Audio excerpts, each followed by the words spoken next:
আসসালামু আলাইকুম প্রিয় দেশবাসী, সবাই কেমন আছেন? আবারও বিতর্কে এনসিপি রাজনৈতিক দল। আমি আগেই বলেছিলাম যে আওয়ামী লীগ এবং এনসিপি একই পথের প্রতীক, তাদের রাজনৈতিক ব্যাকগ্রাউন্ডগুলো একই সিস্টেমে জনগণের সামনে প্রকাশ পাচ্ছে।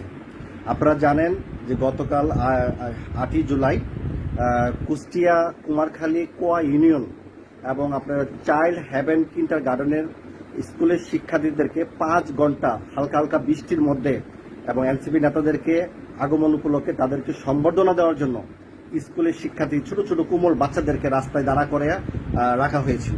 যা গত আওয়ামী লীগের সময় কিন্তু একই সিস্টেম করতো, যাদের জনপ্রিয়তা নাই ছোট ছোট বাচ্চাদেরকে দিয়ে মানে সম্বর্ধনা নিত, জোর করে নিত, মানে স্কুলের শিক্ষার্থী কলেজের শিক্ষার্থীদেরকে এরকমই বাধ্যতামূলক করা হতো। কিন্তু আমাদের দুঃখ লাগলো যে এনসিপি আওয়ামী লীগের মতোই সেই পথটাই কিন্তু বেছে নিল। ছোট ছোট শিশু বাচ্চা যারা কিন্ডার গার্ডেনে পড়ে, তাদের বয়সী কতটুকু, তাদেরকে 5 ঘন্টা শিক্ষা থেকে দূরে সরিয়ে লেখাপড়া বাদ দিয়ে 5 ঘন্টা তাদের সম্বর্ধনা জানানোর জন্য দাঁড় করিয়ে রেখেছে যেসব শিক্ষক, যেসব দালালগুলো, তাদেরকে আইনের আওতায় আনা হোক। শিশুরা কি কারো বাবার সম্পদ? শিশুরা কি কারো কোনো রাজনৈতিক দলের সম্পদ?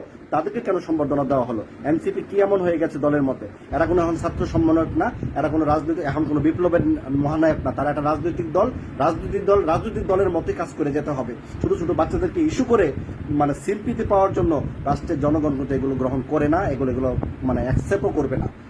এগুলো কোনো জনপ্রিয়তার শীর্ষ ধরা যায় না।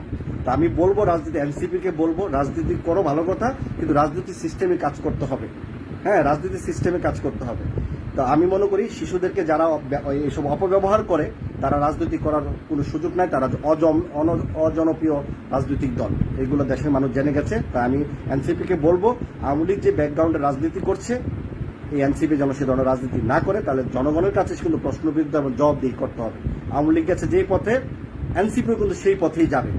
আর এই কথাটাই আমার বলার ছিল। প্রিয় দেশবাসী, আপনারা অবশ্যই মন্তব্য করবেন। আমি আবারও বলছি, 8ই জুলাই কুষ্টিয়া কুমারখালী কোয়া ইউনিয়নের চাইল্ড হেভেন কিন্ডার গার্ডেনের শিক্ষার্থীদেরকে দিয়ে 5 ঘন্টায় হালকা হালকা বৃষ্টির মধ্যে 5 ঘন্টা বসায় রাখা হয়েছে, দাঁড়া করা রাখা হয়েছে। এটা কোন ধরনের মানে রাজনীতি? শিশুদেরকে নিয়ে, ছোট ছোট বাচ্চাদেরকে নিয়ে এই বিষয়গুলো আমি প্রতিবাদ করলাম।